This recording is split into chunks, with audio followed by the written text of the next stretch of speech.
अस्सलाम वालेकुम। Programme America से पाकिस्तान के साथ मैं हूं अस्मा रज़ाक। सबसे पहले हेडलाइंस।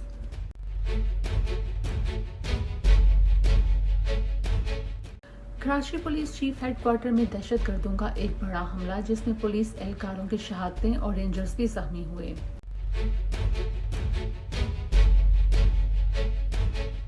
इमरान खान ने 22 फरवरी बरोज़ बुध जेल भरो तहरीक शुरू करने का ऐलान कर दिया। शेख रशीद ने जेल से रिहाई पाते ही प्रेस कॉन्फ्रेंस में एक दबंग एंट्री की।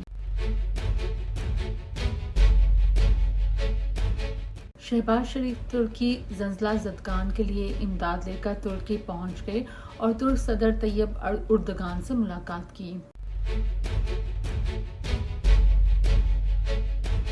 परवेज़ इलाही की मुबैना ऑडियो लीक जो कि अदलिया के लिए भी एक सवालिया निशान बन चुकी है। लंदन में नवाज शरीफ ने मीडिया से बात करते हुए मुल्क में सारी अफरा तफरी का जिम्मेदार 5 अफराद को ठहरा दिया। PSL के मैचेस दहशतगर्दी के वाक़े के बावजूद जारी रहेंगे, वज़ीर आला सिंध मुराद अली शाह का बयान।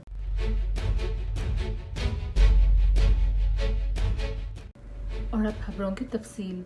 कराची में पुलिस चीफ के दफ्तर में दहशतगर्दों का एक बड़ा हमला हुआ जिसमें सिक्योरिटी एहलकारों के जख्मी होने की इत्तला भी मिली है। 8 से 10 दहशतगर्द शाम 7 बजे के करीब दफ्तर में फायरिंग करते हुए दाखिल हुए, जिनमें से 3 दहशतगर्द हलाक हो चुके हैं।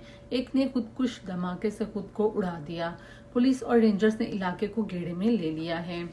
दोनों तरफ से फायरिंग का शदीद तबादला हुआ। पुलिस ने शाहराह फैसल को दोनों तरफ से बंद कर दिया। इमरान खान ने ऐलान कर दिया है कि जेल भरो तहरीक 22 फरवरी बरोज़े बुध को शुरू की जाएगी। तहरीक की इब्तिदा लाहौर से की जाएगी। इमरान खान ने कारकुनों को हदायत की है कि वो गिरफ्तारियां देने के लिए निकलें। इमरान खान का कहना था कि जंगों के बाद भी कौमें सुधर जाती हैं, जबकि अगर मुल्क में इंसाफ ना हो तो कौम का सुधरना बहुत मुश्किल हो जाता है। इमरान खान का ये भी कहना था कि मौजूदा इम्पोर्टेड हुकूमत आइन और कानून की खुली खिलाफ वर्जी कर रही है। आइन के मुताबिक इलेक्शन कमीशन 90 दिन में इलेक्शन करवाने का पाबंद है। इमरान खान ने हाजरीन से हल्फनामा भी लिया। सदर पाकिस्तान आरिफ अलवी ने भी इलेक्शन कमीशन के गैर संजीदा रवैये पर शदीद तनकीद की है। शेख रशीद ने जेल से रिहाई पाते ही मीडिया से गुफ्तगू करते हुए कहा कि वो इमरान खान के साथ तब तक खड़े रहेंगे जब तक इमरान खान हक पर हैं।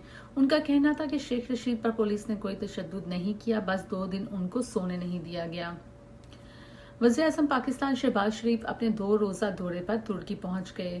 वो इमदादी सामान लेकर ज़ल्ज़ला ज़दगान के लिए गए, जिस पर तुर्क सदर तैयब एर्दोगान ने उनका तहे दिल से शुक्रिया अदा किया। याद रहे कि शहबाज शरीफ एक हफ्ता पहले भी तुर्की जाना चाह रहे थे, लेकिन तुर्की सदर ने उनको आने से मना कर दिया था। परवेज़ इलाही की एक मुबैना ऑडियो लीक हुई है जिसमें वो अपनी पसंद के जज के पास केस लगवाने के मुतालिक बातें करते हुए सुनाई दिए गए हैं।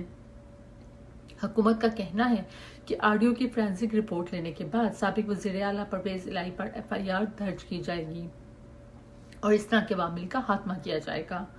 साबिक वज़ीर आज़म नवाज शरीफ ने लंदन में मीडिया से बात करते हुए तमाम तक मुल्क की मसाइल की जिम्मेदारी 5 अफराद पर डाल दी है।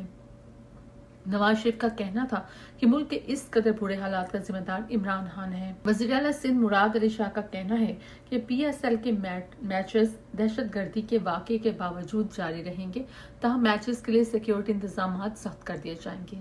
तो ये थी इस हफ्ते की खबरें। अगले हफ्ते नई खबरों के साथ हाजिर होंगे। देखते रहिए INN न्यूज़।